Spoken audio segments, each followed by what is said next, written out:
Ada di zamannya Nabi Allah Musa alaihissalam, nih ya, orang doa, ya Allah karuniakan kepada saya rizki. Allah kemudian ngasih sama dia nih sesuatu yang menarik nih. Allah tanya kepada Nabi Musa, jadi dia datang kepada Nabi Musa, wahai Nabi Musa doakan agar Allah aruniakan kepadaku rizkinya. Allah kemudian kasih jawabannya sama orang tersebut nih menarik nih. Mauan dikasih, dia ini umurnya akan 60 tahun, anggaplah seperti itu ya. Dari masa dia meminta itu masih akan berada di 60 tahun ke depan. Atau anggaplah 100 tahun ke depan, zaman tersebut umur orang panjang-panjang. Jadi dia itu ditawarin, mau 50 tahun pertama kaya atau mau 50 tahun terakhir kaya? Mauan yang mana satu? Orang mungkin kayak seperti kita nih akan berpikirnya mendingan 50 tahun terakhir aja yang kaya, karena kan pada saat itu kan kita udah, badan kita udah tua gitu kan ya, kita kepengen hidup kita tuh jadi lebih terarah, teratur misalnya gitu di 50 tahun yang terakhir, rezeki kita mudah, mungkin akan meminta seperti itu. Tapi orang ini enggak, pemuda ini tidak seperti itu. Dia bilang dengan serta-merta, dia bilang kalau gitu bagi kepada saya kekayaan di 50 tahun pertama saya. Berarti sesudah 50 tahun itu dia akan jatuh miskin gitu. Nabi Musa tawarkan, dia jawab seperti itu. Jadi Nabi Musa pun menyampaikan kepada Allah Subhanahu wa taala. Dia pun kemudian dikaruniai oleh Allah Subhanahu wa taala rezeki yang melimpah ruah di 50 tahun pertamanya. Tapi subhanallah, di 50 tahun pertama tersebut itu dia bersedekah. Jadi waktu dia kaya itu ada begitu banyak keluarga miskin yang dia tanggung. Di masa 50 tahun pertama kehidupannya itu ada berapa banyak anak-anak yatim yang dia nafkahi. Ada begitu banyak orang-orang susah yang dia beri kepada orang tersebut. Lepaslah, lewatlah 50 tahun tersebut. Ini kapan bangkrutnya nih, kapan miskinnya nih orang. Ternyata ditunggu sama Nabi Musa sebulan, 2 bulan gak miskin-miskin. Ditungguin sama Nabi Musa sampai dengan setahun gak miskin-miskin.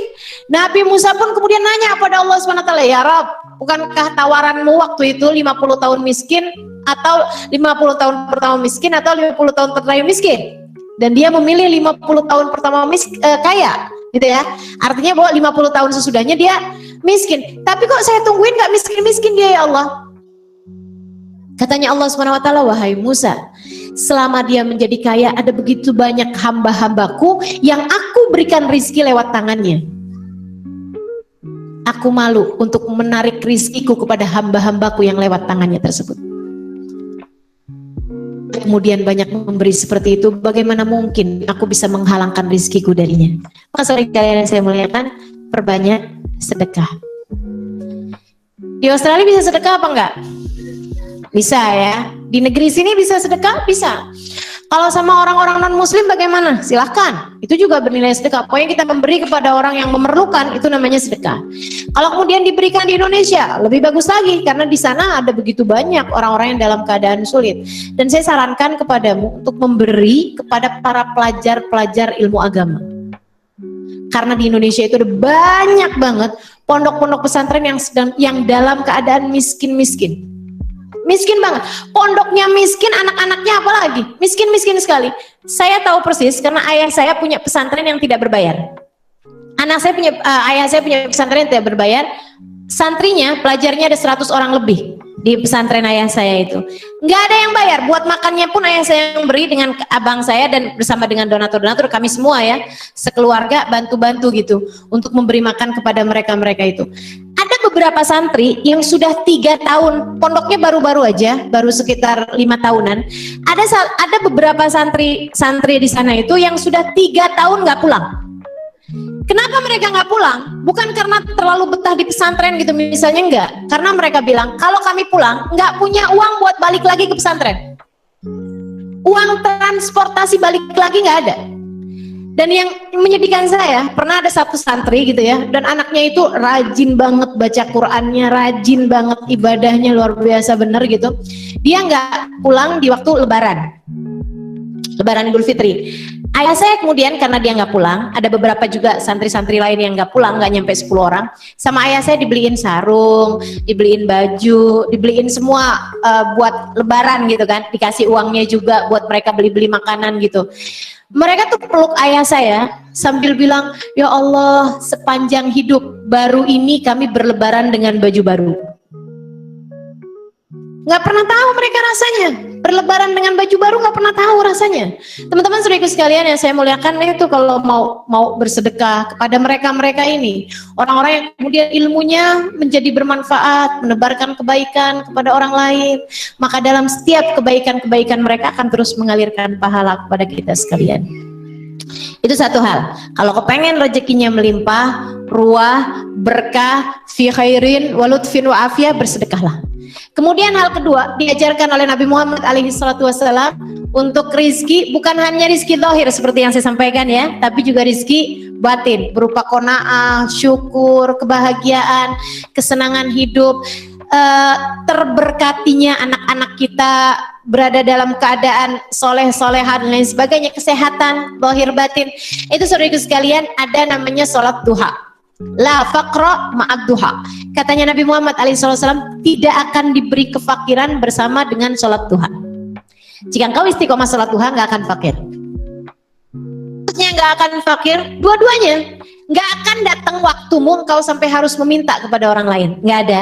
Bagi orang yang selalu sholat duha. Sama yang keduanya, Allah juga akan anugerahkan kepadamu rizki batin, berupa qanaah, berupa sabar, syukur dan lain sebagainya itu. Jadi jangan bilang kemudian, saya rezekinya alhamdulillah kau udah melimpah ruah jadi saya nggak perlu sholat duha. Bukan begitu. Bukan begitu. Ada begitu banyak hal dari rizki-rizki batin yang kamu juga sangat memerlukannya dari sholat duha tersebut, gitu ya. Kemudian yang berikutnya dari yang diamalkan atau diperintahkan Nabi Muhammad untuk mendatangkan rizki zahir batin seperti yang tadi saya sampaikan adalah membaca surat Al-Waqiah.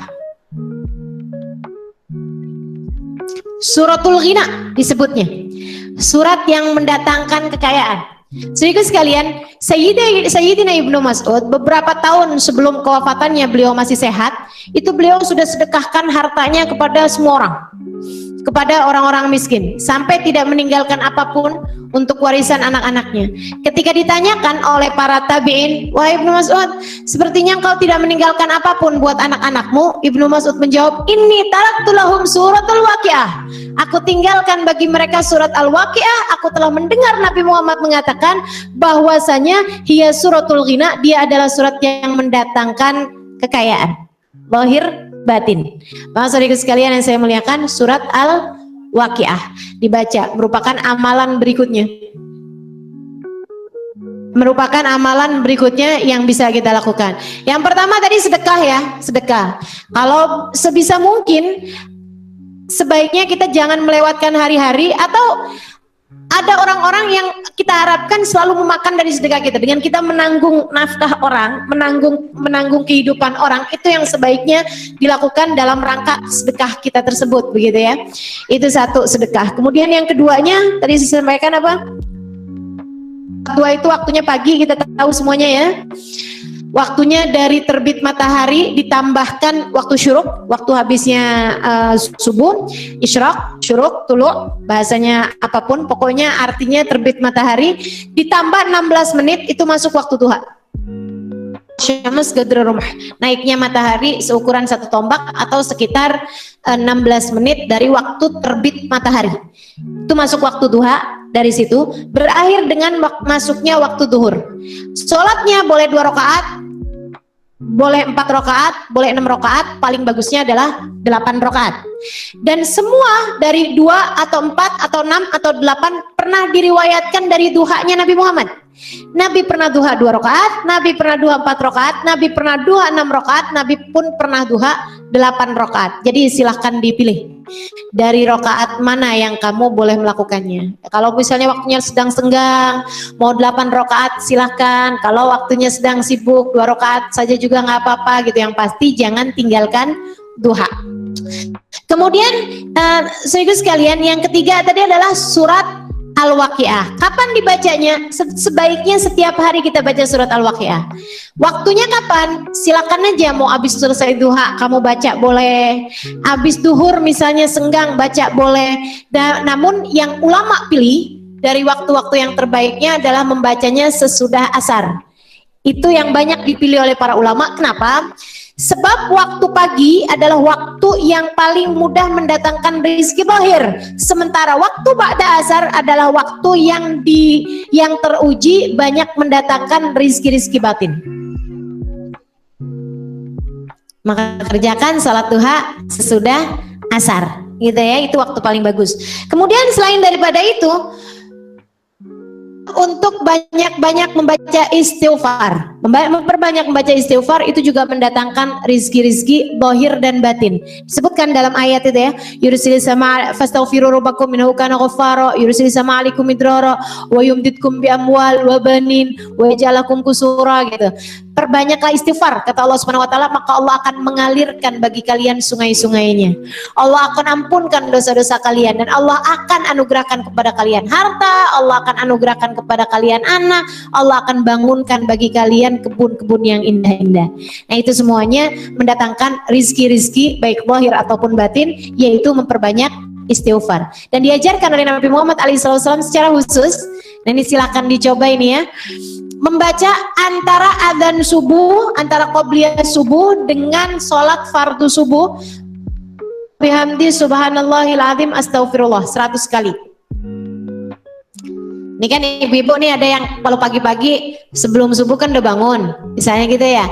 Tapi kan mau sholat subuh kan kita berjamaah sambil bersama dengan anak-anak, itu kan sebaiknya dilakukan seperti itu ya. Sholat jamaah subuh fadilahnya luar biasa sekali. Fadilahnya menjadikan anak-anak kita, keluarga kita semuanya berada dalam jaminan Allah Subhanahu wa taala. Man shallal fajr fi jamaah asbaha fi dhimmatillah. Kata Nabi Muhammad SAW, siapa yang mengerjakan salat subuh berjamaah, dia sepanjang hari tersebut berada dalam jaminan Allah Subhanahu wa taala. Jadi salat belumnya baca subhanallah wa bihamdi subhanallahil azim astaghfirullah sebanyak. Kemudian saudaraku sekalian, hal terakhir yang juga kita baik lakukan untuk mendatangkan rizki, diajarkan juga oleh baginda kita Nabi Muhammad SAW, yaitu setiap kali kita masuk ke dalam rumah, kita mengucapkan salam, kemudian membaca surat Al-Ikhlas.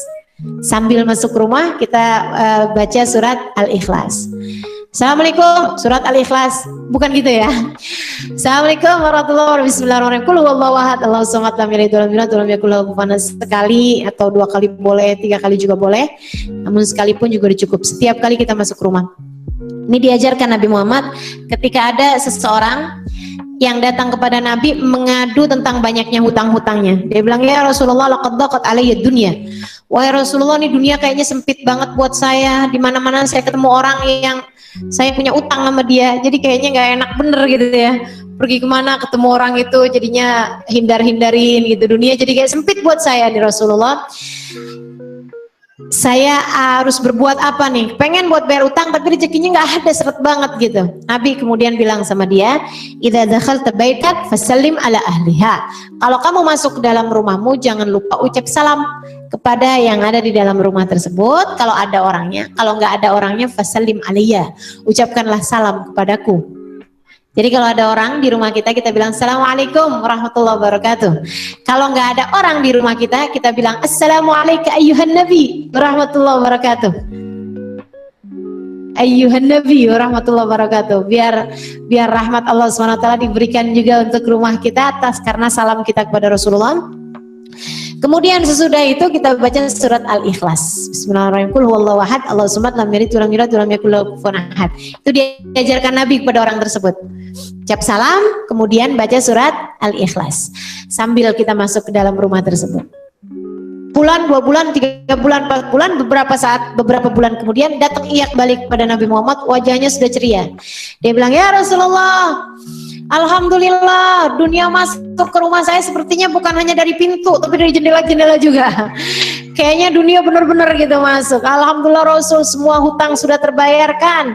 Alhamdulillah sekarang sudah mudah, sudah senang saja. Sudah senang saya terhadap urusan-urusan dunia, udah mudah gitu ya. Semua-muanya karena Allah karuniakan kepada saya rizki yang melimpah ruah. Jadi seperti itu, insya Allah itu semuanya dapat diamalkan di kehidupan kita sekalian. Insya Allah semoga Allah anugerahkan kepada kita rizki zahir, rizki batin, rizki yang menjadikan kita mulia di mata Allah Subhanahu wa taala. Rabbana zalamna anfusana wa illam taghfir lana wa tarhamna lanakunanna minal khasirin. Rabbana atina fid dunya hasanah fil akhirati hasanah wa qina adzabannar. Ta'awun fi subhanakallahumma wa tahiyyatuhum fiha salam. Akhiru da'wana anil hamdulillahi rabbil alamin wa ila hadratin nabi al-Fatihah.